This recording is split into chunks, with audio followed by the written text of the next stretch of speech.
हाँ तो वेलकम आपका एचपीसी वाले में। तो आज जानेंगे एक हीट लोड्स के बारे में। हीट लोड क्या होता है आपको पता होगा। जब भी किसी प्रोजेक्ट पे, जब भी किसी बिल्डिंग्स में, जब उसमें एयर कंडीशन की बात आती है तो उस कंडीशन में उसका हीट लोड कैलकुलेट किया जाता है। अगर उस बिल्डिंग का हीट लोड प्रॉपर कैलकुलेट नहीं होगा तो उस बिल्डिंग में दो तरह के प्रॉब्लम आ सकता है। फर्स्ट प्रॉब्लम क्या होगा, अगर हीट लोड बिलो रिक्वायर्ड है तो उस कंडीशन में क्या है, नो कूलिंग का इशू हमेशा बना हुआ रहेगा।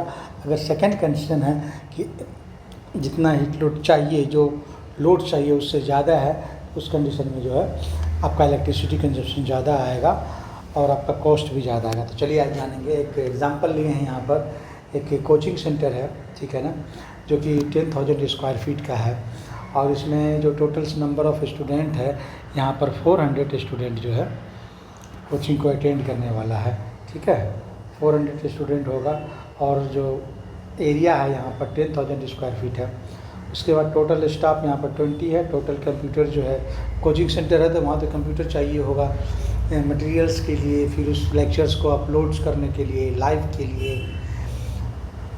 और भी वीडियो एडिटिंग है, ऑफिस वर्क है, ये सारा कुछ के लिए। प्लस टोटल कंप्यूटर यहाँ पर 30 है और टोटल जो यहाँ पर लाइट होगा वो 220 है। और जो सनलाइट है वो मॉर्निंग के 11 o'clock से लेकर के 2 PM तक जो है, 11 से 2 PM जो है सनलाइट वॉल पे है। तो इसका हीट लोड कैलकुलेट करेंगे। इस एरिया के लिए कितना एयर कंडीशन, कितने टन का एयर कंडीशन चाहिए होगा, टोटल टर्न ऑफ रिक्वायर्ड क्या होगा, तो उसके बारे में बात करेंगे, उसको समझेंगे स्टेप बाय स्टेप। चलिए अब यहाँ पर देखिए टोटल हीट लोड समरी देख लीजिए। यहाँ पर sensible heat load and latent heat load. Latent heat load और सेंसिबल हीट लोड इससे पहले के लेक्चर्स में, तो सेंसिबल हीट लोड इससे पहले का जो वीडियोस था, लेक्चर था, उसमें आपको ऑलरेडी बता चुके हैं। तो आप इस तरह से समझिए सेंसिबल हीट लोड है क्या, ये होता क्या है। मान के चलिए कि एक वह टेम्परेचर होता है, वह हीट है जो टेम्परेचर को बढ़ते ही, लेकिन मॉइस्चर और ह्यूमिडिटी को नहीं बदलता है। वैसा हीट जो टेम्परेचर को बढ़ाएगा, टेम्परेचर बढ़ेगा लेकिन मॉइस्चर और ह्यूमिडिटी को नहीं चेंज करेगा, उसे ही सेंसिबल हीट करते हैं। एग्जांपल के तौर पे मान लीजिए एक रूम है, उस रूम में 20 लोग हैं, 20 पीपल्स हैं और उनके शरीर से क्या होगा, हीट रिलीज होगा। लाइट ऑन है तो इलेक्ट्रिकल एनर्जी हीट में चेंज हो जाएगा, कन्वर्ट हो जाएगा। कंप्यूटर है, PC चल रहा है तो हीट जनरेट होगा। उसी तरह से अगर बात करें तो जो सनलाइट है, सनलाइट का हीट जो है वॉल पे आ रहा है या ग्लास पे आ रहा है तो उस कंडीशन में क्या हो, हीट जनरेट होगा। तो मान लीजिए किसी भी रूम में लाइट है 2 किलोवाट का, कंप्यूटर है 3 किलोवाट का, पीपल का सेंसिबल हीट है 2 किलोवाट।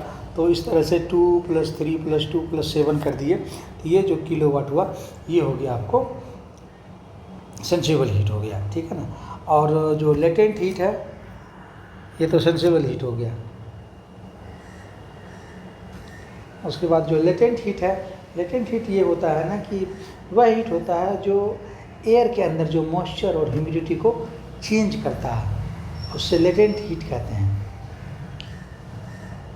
वहाँ पर क्या मॉइस्चर चेंज नहीं हो रहा था, ओनली टेम्परेचर राइज अप हो रहा था।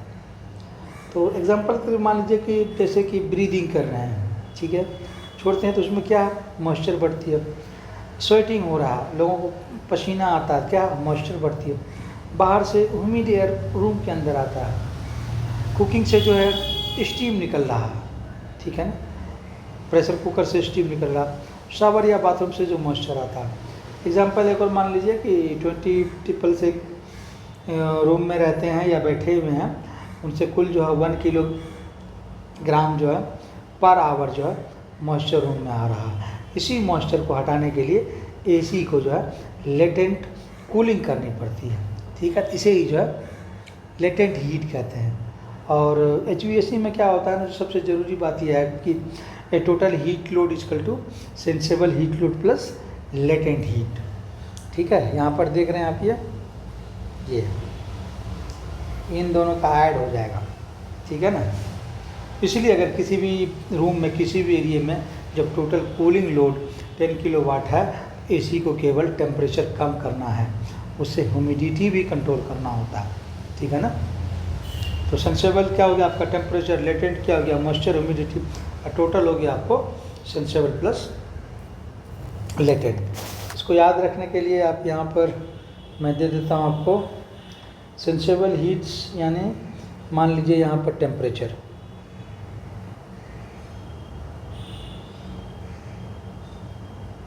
और अगर लेटेंट हीट का बात करें यहाँ पर होगा मॉइस्चर और ह्यूमिडिटी।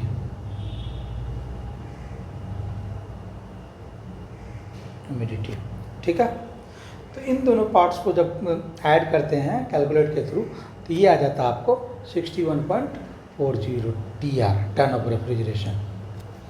अब आपके मन में ये होगा कि ये 48.75 और 12.65 कहाँ से आया, चलिए उसको देख लेते हैं। ये देखिए हीट लोड का एक ब्रेकडाउन्स है, जहाँ पर जो वॉल है, वॉल के थ्रू यहाँ पर देख लीजिए, वॉल के थ्रू जो सेंसिबल TR में 90.5 है, रूफ पे 13.2 है, विंडो ग्लास से 6.8 है, डोर से 1.2 है, उसके बाद सनलाइट 11 AM से 2 PM है तो 7.8 है, स्टूडेंट 400 है तो 4.8 है, स्टाफ 20 है 0.80, कंप्यूटर 30 है 2.40, लाइट है 225, वेंटिलेशन फ्रेश एयर 3.80, तो ये टोटल हो जाता है आपको 48.75।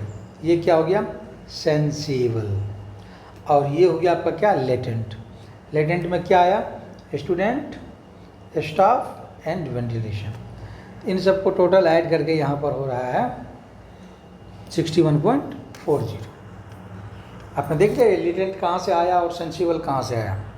चलिए यहाँ पर जो डिज़ाइन है, इस डिज़ाइन का जो पैरामीटर्स है, उसका जो पैरामीटर्स माना गया है, क्या होता है ना, जब आप किसी भी बिल्डिंग्स का डिज़ाइन करते हैं, तो सपोज़ कीजिए अगर ये इंडिया में डिज़ाइनिंग की बात की जाए तो यहाँ पर क्या, यहाँ पर देखा जाएगा जून एंड जुलाई के मंथ में जो है टेम्परेचर का पीक क्या होता है, ठीक है ना। तो सपोज कीजिए अगर इंडिया के हिसाब से डिज़ाइनिंग होगा तो यहाँ पर 35 डिग्री नहीं होगा आउटडोर DVT क्या हो गया, यानी बाहर का जो है ड्राई बल्ब टेम्परेचर, ठीक है ना, जो एयर का जो टेम्परेचर है ना, उस एयर के टेम्परेचर का बात कर रहे हैं, ठीक है, एम्बिएंट टेम्परेचर का बात कर रहे हैं।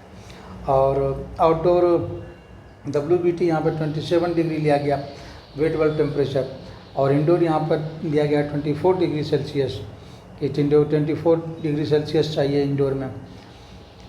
उसके बाद आपको जो RH है, रिलेटिव ह्यूमिडिटी है, ये 55% ये डिज़ाइन है। लेकिन क्या है, ये डिज़ाइन हर जगह ये पैरामीटर सेम नहीं होगा, लेकिन हर जगह डिज़ाइन होगा तो वहाँ पर RH जो है हमेशा जो है ये 50 से 55% के बीच में होगा।